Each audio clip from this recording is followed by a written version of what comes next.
నమస్తే రమగారు. నమస్తే జయ. రమగారు, మనము ప్రతి స్టోరీలో పిల్లలకి సంబంధించి ఒక నీతి కథ మాట్లాడుకుంటూ ఉంటాం. ప్రతి వీడియోలో కూడా మనం అది కంటిన్యూ చేస్తూ వస్తున్నాం. అయితే ఈరోజు నాకేమనిపించిందంటే, తల్లులకి ఏదైనా చెప్పదగ్గ స్టోరీ ఉంటే చెప్పిద్దాం మీతో అని అనిపించింది. కానీ మీరు ప్రతి దాంట్లో ప్రతి వీడియోలో కూడా మీరు చెప్తూనే ఉంటారు, ముందు తల్లులు నేర్చుకోవాలి, తల్లులు ఆచరించాలి, తర్వాత పిల్లలు ఫాలో అవుతారని. సరే, తల్లులకి కథ అంటే ఇదొక నా ఫేవరెట్ స్టోరీ జయ. చాలా సంవత్సరాల క్రితం చదివాను నేను. బహుశా నా కాలేజ్ మొదలైన కాలంలో 30 ఏళ్ళైనా అయ్యిందని అనుకుంటున్నా. అంత పాత కథ. మామూలుగా నేను రైటర్స్ని గుర్తుపెట్టుకుంటా. ఏదైనా కథ చదివితే కథ రైటర్ ఎవరు చెప్తూ ఉంటారు కూడా మీరు. రైటర్ పేరు చెప్తాను, నేను చదువుతాను. అంటే ఇప్పుడు ఒకరి కథలు నచ్చినాయి అనుకో, వారి కథలు వెతుక్కుని అవి చదవటం, అలా నాకు ముందు నుంచి అలవాటు ఉంది. మా దగ్గర లైబ్రరీ చాలా పెద్దది ఉంది, మా కాలేజీలో ఉంది. మా నాన్నగారికి బాగా పుస్తకాలు కొనే అలవాటు ఉంది. మా అన్నయ్య అంతే, పుస్తకాలు ఎక్కువ ఉండేవి మా ఇంట్లో. దానివల్లే నేను ఎక్కువ చదవటం వల్లే ఈ పని చేయగలుగుతున్నాను అనమాట. అయితే నేను చదివిన ఈ కథ తాలూకు రైటర్ ఎవరో ఆ రోజున నేను శ్రద్ధ పెట్టి తెలుసుకోవాలి. ఏదో పత్రికలో చదివినట్టే నాకు జ్ఞాపకం. బాగా చాలా బాగా మనసుకు హత్తుకుపోయి ఉందన్నమాట. ఆ కథ చదివిన మొదటి రోజున, అంటే మొదటిసారి చదివినప్పుడు ఎంత రోమాంచితంగా, ఎలా అత్యద్భుతంగా అనిపించిందో ఎన్నిసార్లు చెప్పుంటానో, 100 సార్లు చెప్పుంటా ఆ కథ నేను. ప్రతిసారి నాకు అదే ఫీల్ కలుగుతుంది. చాలా అత్యద్భుతమైన కథగా తోస్తుంది. నేను చాలా మందికి చెప్పినప్పుడు ఈ కథ రైటర్ ఎవరో తెలుసా, మీరు ఎక్కడైనా చదివారా అని అడుగుతూనే ఉన్నాను. నాకు దాని ఆన్సర్ రాలేదు. ఇవాళ ఇప్పుడు అంటే మనం ఈ ప్రోగ్రామ్ స్టార్ట్ చేసిన దగ్గర నుంచి ఏదో ఒక సందర్భంలో ఈ కథ చెప్పి దీని రైటర్ ఎవరు, వారెవరో తెలుసుకోవాలని కోరిక ఆడియన్స్లో ఎవరైనా, ఇప్పుడు మన మంది చూస్తారు, వాళ్ళలో ఎవరో ఒకళ్ళు ఈ కథని ఫలానా వారు రాశారు ఆయన పేరు తెలిస్తే చాలా సంతోషిస్తాను నేను. చూడండి, మామ్ ప్రేక్షకులందరూ రమగారి కోసమైనా మీకు ఎవరికైనా ఆథర్ నేమ్ తెలిస్తే కనుక డెఫినెట్గా కామెంట్ రూపంలో తెలియచేయండి. అయితే వీరు రాసిన కథ అప్పుడు నేను చదివిన దానికి, ఇప్పుడు నేను చాలా సంవత్సరాల నుంచి ఆ కథ అప్పుడప్పుడు రకరకాల సందర్భాల్లో చెప్తున్నాను. కొంత డీటెయిలింగ్లో చిన్న మార్పులు ఉండొచ్చు. కథను జనరల్గా మనం ఓన్ చేసుకుంటాం. మామూలుగా నేను చదివిన కథలు ఎలా చదివానో యథాతథంగా అలా మనం చెప్పం కదా, చిన్నప్పుడు నా మార్పులు వస్తాయి. ఫ్రేమ్ మాత్రం, అంటే స్టోరీ ఫ్రేమ్ మాత్రం అదే ఫ్రేమ్. అయితే ఇది ఒక 200 ఏళ్ల నాటి కథ అనుకుందాం, అలా అయ్యుండొచ్చు అనిపిస్తోంది. అంటే ఆ కథ చెప్పిన సందర్భం దీన్ని బట్టి. అప్పట్లోనట ఒక గాజుల వ్యాపారి ఉండేవాడు. ఓకే. ఈ గాజుల వ్యాపారం అంటే ఇప్పుడు మామూలుగా మనం షాప్కి వెళ్ళి కొనుక్కుంటున్నాం. ఒక 20-30 ఏళ్ళ నాడు, 10-15 ఏళ్ల నాడు, ఇప్పుడు కూడా మరి పల్లెటూళ్ళల్లో కనపడుతుందేమో, గాజులు మలారం అనేవాళ్ళు. మలారం దింపటం అనేది ఒక ప్రోగ్రాం కింద ఉండేదన్నమాట. ఈ గాజులు వాళ్ళు ఏం చేసేవాళ్ళు అంటే, ఒక పెద్ద మూటలో గాజుల పెట్టెలు పెట్టుకుని తీసుకొచ్చుకునేవారు. ఊళ్ళ వెంట తిరిగేవాళ్ళు. ఊళ్ళల్లో గాజులు వేయించుకోవటం అంటే ఇక్కడి నుంచి ఇక్కడ దాకా గాజులు దగ్గరగా వేసేవాళ్ళు. అంటే లూజ్గా ఉండే గాజులు తీసి పక్కన పెట్టే రకంవి కాదు, గాజులు ఉండాలి చేతి నిండా. అవి పూర్తిగా దాదాపుగా పోయినాక అప్పుడు మళ్ళీ కొత్త గాజులు ఎక్కించుకునేవాళ్ళు. ఎవరికి వాళ్ళు గాజులు వేసుకునే సిస్టమ్ పాతకాలంలో ఉండేది కాదు. ఇవి గాజులు అతను వీళ్ళ చేయి పట్టుకుని నొక్కి దగ్గరగా ఉండే గాజులు వేసేవాళ్ళు. పని పాటలు చేసుకునేవాళ్ళు కదా, వదులుగా అటు ఇటు కదులుతున్న గాజులు పగిలిపోతాయి త్వరగా.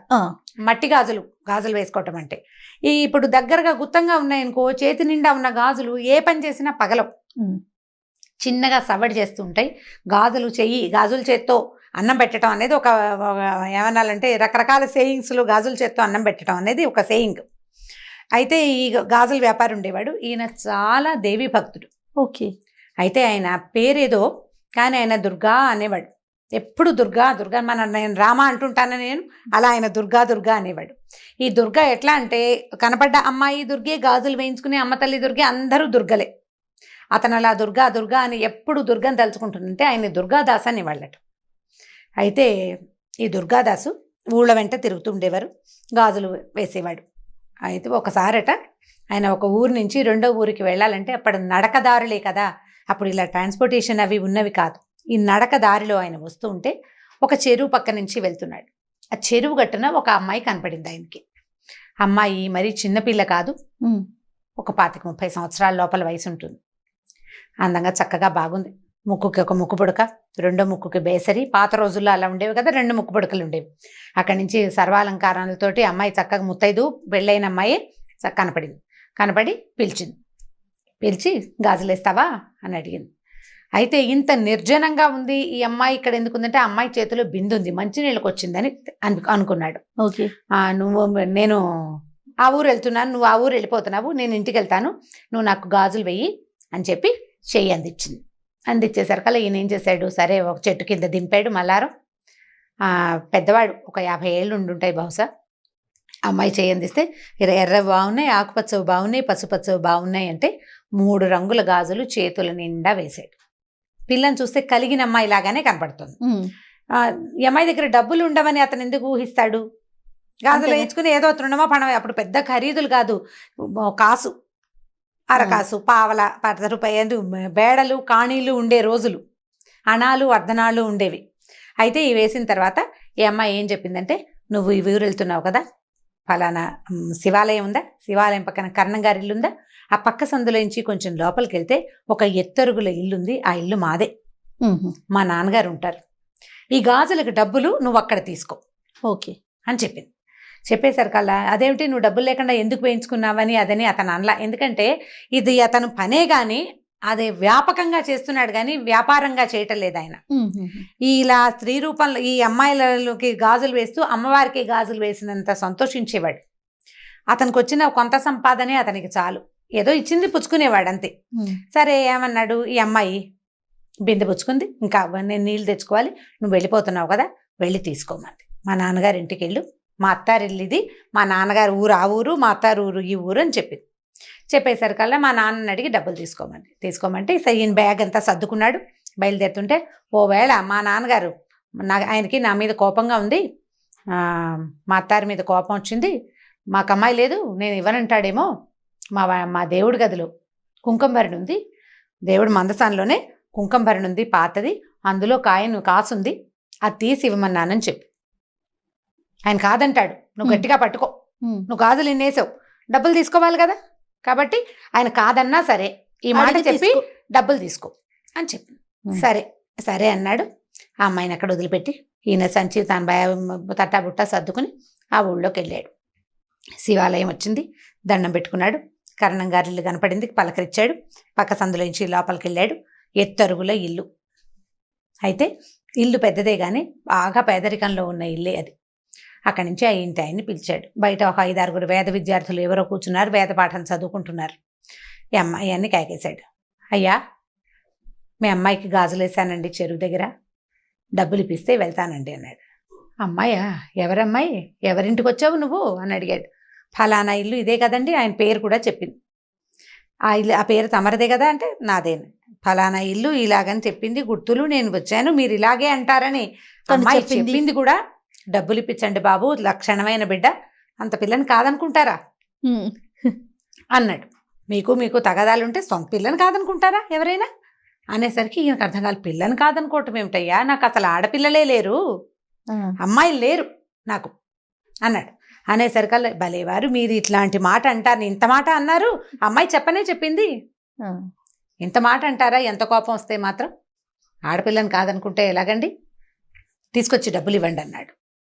మెల్లిగా జనం చేరటం మొదలుపెట్టారు. గాజులు వాడు రావటం ఏమిటి, వీళ్ళింటో డబ్బులు అడగటం ఏమిటి, ఈ వేద విద్యార్థులు చదువు మానేసి వాళ్ళు నోటు తెచ్చుకుని చూస్తున్నారు ఏమిటో జరుగుతోందని. పల్లెటూరు కదా, కాస్త గట్టిగా మాటలు దొరలేసరికి 4 ఏళ్ళ వాళ్ళు చేరతారు, ఒక్కొక్కళ్ళు వింటున్నారు ఏమిటో సంభాషణ జరుగుతుందని. ఈయన అవునంటాడు, కాదంటాడు, అతను అవునంటాడు. ఇక విసుగొచ్చి ఏమన్నాడంటే, అయ్యా అమ్మాయి చెప్పనే చెప్పింది, మీ ఇంట్లో పూజా మందసంలో కుంకుమభరణ పాతది ఉందిట, ఆ తెరిచి చూడు, అందులో కాసు ఉంటుందని చెప్పింది అమ్మాయి, ఆ కాసైనా తెచ్చి నాకు ఇవ్వండి, నేను వద్ద పోనీలేమ్మా, ఆడపిల్లవి, నీకు గాజులు వేసాను, మీ నాన్నకి ఇష్టం లేకపోతే పోనీలేమన్నాను, కాదు గాజులకు నువ్వు డబ్బులు తీసుకోవాల్సిందే అని చెప్పింది, బంగారం లాంటి బిడ్డ, నువ్వేం తండ్రివయ్యా, పట్టుకురా ఆ కాసు తెచ్చివి నాకు, ఆ అమ్మాయి నన్ను తెచ్చుకోమంది అన్నాడు. ఈయన తెల్లబోయాడు, మా ఇంట్లో దేవతా మందిరంలో అసలు కుంకుమభరణి ఉండటం ఏమిటి, మా ఇంట్లో కుంకుమభరణి లేదన్నాడు. ఆ భరణి ఏం లేదు మా మందసంలో, చెప్పింది చూడవయ్యా అనేసరికి సరే అందరూ అదేమిటి ఎందుకు చెప్తున్నాడు, దుర్గాదాస్ ఈ ఊళ్ళలో తిరిగేవాడే, చూడు అనేసి అన్నారు. చూడమన్నారు. దేవతా మండపంలోకి మందసం దగ్గరికి వెళ్ళాడు.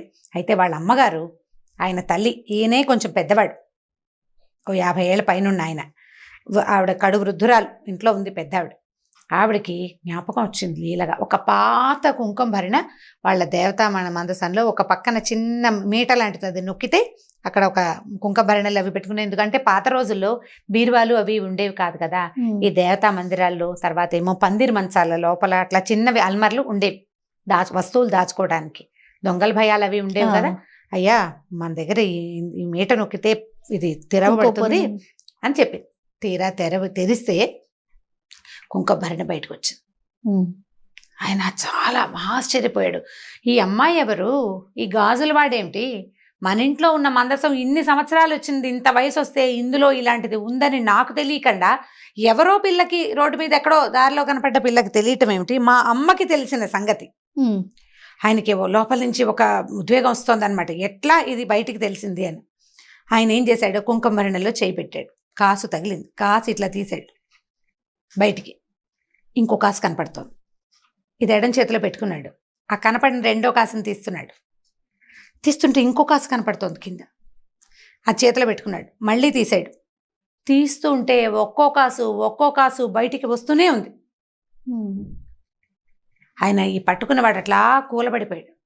వాళ్ళ అమ్మ, భార్య, ఇంత పిల్లవాడు, మగపిల్లలు ఉన్నారు ఆయనకి, ఆడపిల్లలు లేరు. అప్పుడు వాళ్ళ అమ్మగారు ఏం చెప్పారంటే, ఇది చాలా పురాతనమైన పూజా మందిరంలో ఈ ఒక కాసు మనకు అమ్మవారు, మా తాత అంటే నాయన వాళ్ళ ఆయన తల్లి తాలూకు తాత కాదు, తండ్రి తాలూకు తాతగారు అర్చించేవారట ఆ కుంకుమభరణిలో ఉన్న ఆ ప్రతిమని. తర్వాత కాలంలో అర్చన మానేశారు, అది అలా లోపల ఉండిపోయింది. ఈ కాసులు పట్టుకునేసరికల్లా ఈయనకి ఉద్వేగం తట్టుకోలేక దుఃఖం వస్తుంది. గబగబా కాసులు పుచ్చుకొని బయటకు వచ్చాడు. జనమంతా చేరిపోయారు కదా, అయ్యా నువ్వెవరిని చూసావో, ఆ అమ్మాయి ఎక్కడుందో నాకు చూపించవా అని అడిగాడు. అందరూ వెళ్ళారు. వెళ్తే చెరువు దగ్గరికి వెళ్ళారు. వెళ్ళాక ఇక్కడే చూసా నేను అమ్మాయిని అంటాడు. చెరువు చుట్టుపక్కల ఏమీ లేవు, చెరువే ఉంది, పద్మాలతో నిండిన సరోవరం. మామూలు ఊళ్ళల్లో చెరువుల్లో కనపడతాయి. అయితే ఈయన, అయ్యా నేను ఇక్కడే చూశానండి, ఆ అమ్మాయి ఎటు వెళ్ళిందో, పాదాలు ముద్రలు కూడా ఏమీ కనిపించట్లేదు, చెరువు వైపు నడిచినట్టే కనపడుతున్నాయి కాలి గుర్తులు, బయటకు వచ్చినట్టుగా ఏవీ లేవు. మామూలుగా బురద ఉంటుంది, చెరువు ఒడ్డున బురద ఉంటుందిగా, చెరువులోకి ఎలా వెళ్తారు, ఎవరైనా వెళ్ళి ఉండాలి కదా. అక్కడి నుంచి జనం అందరికీ అర్థమవుతుంది ఇక్కడ ఏదో ఒక మహత్తరమైన సంఘటన జరగబోతోందని.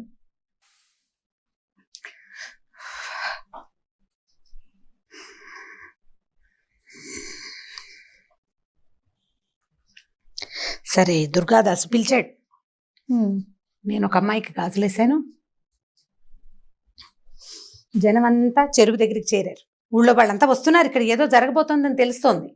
అక్కడి నుంచి ఈ దుర్గాదాసు, అమ్మా నేను నీకు గాజులేసానని చెప్పినా కూడా నమ్మలేని పరిస్థితి కనపడుతోంది. వాళ్ళకి అమ్మాయిలే లేరని ఊరంతా సాక్ష్యం చెప్తున్నారు. నేను ఏ తల్లికైతే గాజులేసాను ఆమె ఇక్కడ కనపడితే గాని ఇప్పుడు నమ్మరు. ఈ విషయం నేను ఎట్లా చెప్పానో కూడా నాకు తెలియటం లేదు అని చెప్పి గట్టిగా ఎలుగెత్తి దుర్గా దుర్గా అని పిలిస్తే చెరువులో నుంచి 2 చేతులు వచ్చినాయి పైకి.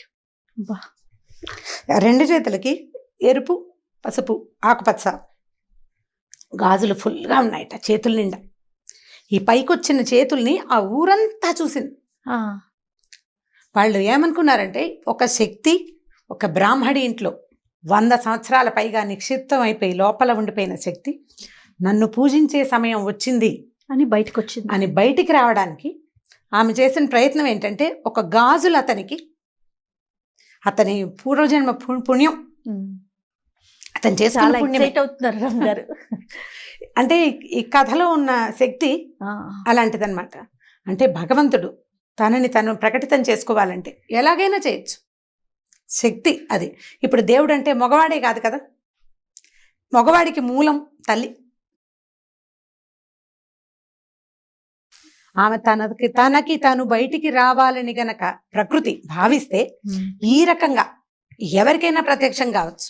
దానికి ఋషీశ్వరులు, మునీశ్వరులు వాళ్ళే కావక్కర్లేదు, ఏమక్కర్ల. ఏ కుటుంబంలో అయితే ఆమె ఆనుచానంగా సంవత్సరాల తరబడి పూజలు అందుకుని తర్వాత కొంత గ్యాప్ తర్వాత మళ్ళీ వాళ్ళకి కనపడాలని అనుకుని దానికి ఈ గాజులతన్ని వ్యాజంగా చేసుకుంది. అతను ప్రత్యక్షంగా ఆమెను చూశాడు, పట్టుకుని గాజులు వేశాడు చేతికి. ఎందుకంటే ఆయన అందరి ప్రతి అమ్మాయిని ఆయన దుర్గగానే భావించేవాడు. అమ్మవారికే గాజులు వేస్తున్నంత భక్తి ప్రపత్తులతోటే గాజులు వేశాడు. ఒకవేళ డబ్బు ఇవ్వకపోతే పోనీ అనుకునేవాడట. ఎవరు ఇవ్వగలిగిన తల్లి దగ్గర తీసుకుని, ఏ పిల్లైనా ఆడబిడ్డకి చేతులకి గాజులు ఉండాలి కదా, ఎవరికైనా చేతికి గాజులు ఉండాలి. ముత్తైదు పిల్లకి గాజులు లేకపోతే ఎట్లా? ఇవ్వగలిగిన వాడు ఇస్తాడు, ఇవాళ ఇవ్వకపోతే వచ్చే సంవత్సరం ఏ ఒడ్లో మినుములో పెసలో ఇస్తారని వేసేవాడట. అతని దగ్గరున్న ఆ లక్షణానికి మెచ్చి ఆమె స్వయంగా అతని దగ్గరకు వచ్చి గాజులు వేయించుకుని అక్కడికి వెళ్ళి తీసుకోమని. ఇప్పుడు ఎవరైతే పూజ చేయాలో వాళ్ళు ఆమెను చూడలేకపోయారు. చూడండి. చిత్రమైన సంగతి కదా. ఈ చెరువులో నుంచి చేతులు పైకి రావడం, ఆ చేతుల నిండా ఉన్న గాజులు, ఉంగరాలు, దగదగాయమానంగా ఉన్న ఆ చేతులు ఆ ఊరంతా చూసింది. స్పృహ తప్పి పడిపోయాడట దుర్గాదాసు. ఆ తర్వాత ఈ కథ అట్లా నడిచింది. మళ్ళీ వాళ్ళ ఇంట్లో మళ్ళా లలితా పూజ అందుకుంది. వాళ్ళకి ఐశ్వర్యం వచ్చింది. వాళ్ళు చాలా పేదవారు అయిపోయారు ఆ కుటుంబం వాళ్ళు. ఆ తర్వాత మళ్ళీ అక్కడ బాగా వాళ్ళకి అన్ని రకాల సంపదలు వృద్ధి పొందినాయి. అయితే ఇది ఎవరో ఒక కుటుంబం గురించి చెప్పించిన కథ కూడా అయి ఉండాలి. నేను చదివాను కానీ ఆ రాసిన వారి మహానుభావులు వారి పేరేమిటో నేను నాకు జ్ఞాపకం పెట్టుకోలేకపోయాను. చిన్నతనము మొదటిది, ఆ రోజుకి ఆ ధ్యాస లేకపోవటం. ఏదో పత్రికలో వచ్చింది చదివాను. మళ్ళీ మళ్ళీ తలుచుకుంటూ ఉంటే నాకు అది చాలా ఉద్వేగభరితంగా అనిపించింది. ఇది నా జీవితంలో చదివిన అత్యద్భుతమైన, అతి తక్కువ కొన్ని కథల్లో ఇదొక కథ. ఎవరికైనా ఈ రైటర్ తెలుసుంటే ఆ రైటర్ పేరు, వారెవరో మహానుభావులు నాకు తెలియజేస్తే వాళ్ళకి బాగా రుణపడి ఉంటాను నేను. ఎందుకంటే ఎప్పటి నుంచో ఇప్పుడు నేను ఎంతమందికి చెప్పుంటానో, చెప్పిన ప్రతిసారి ఇదే ఉద్వేగం, ఇదే ఆనందం కలుగుతుంది జయ నాకు. ఎందుకంటే భగవంతుని మనం తెలుసుకోవటం ఒక రకం. మనం మామూలుగా చెప్తాం దేవుడు ప్రతి చోట ఉండలేక తల్లి రూపంలో జన్మించాడు, అందుకని ఆయన తల్లే దేవుడుగా మనకి ప్రతి విషయానికి వస్తుందని. కొంతకాలం మన అమ్మ మనకి దేవుడు, తర్వాత మనం దేవుళ్ళం అవుతాం మన పిల్లలకి. ప్రతి స్త్రీ కూడా దేవస్వరూపమే. అయితే ఈ దైవ స్వరూపాల్లో ఒక్కొక్కళ్ళు కొంచెం ఇబ్బంది పడి ఇందులో నుంచి తొలగిపోతున్నారు కూడా. పాపం వాళ్ళకి భగవంతుడు ఇచ్చింది అది అందులో నుంచి తొలగిపోమని. కానీ ఎవరైనా సరే ఇలా ఉండవలసిందే. ఇలాంటి దాన్ని మనకి కలిగించింది ఒక శక్తి ఏదో ఉంది కదా. ఆ శక్తిని గురించి మనం ఇట్లాంటి కథలు తెలుసుకుంటే మనం ఈ దేవుడు లేడు, ఇలాంటిది ఏదీ లేదు, ఇలాంటి భావన నుంచి బయటపడిపోతామని అనిపిస్తుంది.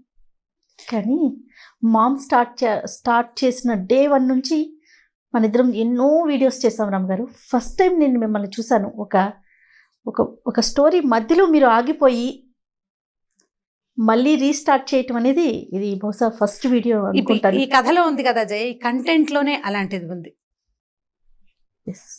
ఎంత చిన్న మామూలు వాడికి, మామూలు మనిషికి, మామూలు వ్యాపారస్తుడికి దేవి సాక్షాత్కారం జరగటం అనేది చాలా అత్యద్భుతమైన సంగతి. ఇలాంటివి ఇంకొక 2 కథలనైతే నాకు చాలా ఇష్టమైన కథలు. ఈ కథ నాకు చాలా ఎంత హాట్ ఫేవరెట్ అంటే, దీనంత ఇష్టమైన కథ నిద్రలో కూడా నేను తలుచుకునే కథ ఇంకొకటి లేదు. చాలా అత్యద్భుతమైన కథగా తోస్తుంది ఎవరో మహానుభావులు. అయితే నేను ఒక అమ్మాయికి ఈ కథ చెప్తే తను నెట్లో ఇంగ్లీష్లో ఈ కథ చదివాను, బ్యాంగిల్ సెల్లర్ అని ఈ కథ చదివానని చెప్పింది తను నాకు. కానీ తన కూడా ఆథర్ ఎవరో తెలియదు.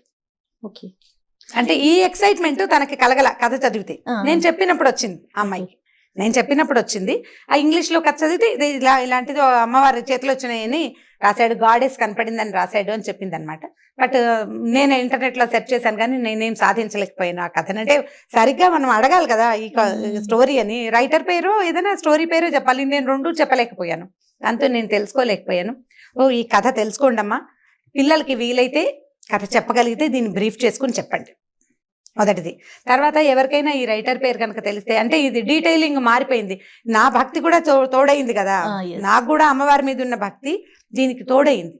అందుకని కథలో కొంత డీటెయిల్స్ మారిన, ఫ్రేమ్ మాత్రం ఇదే కథ.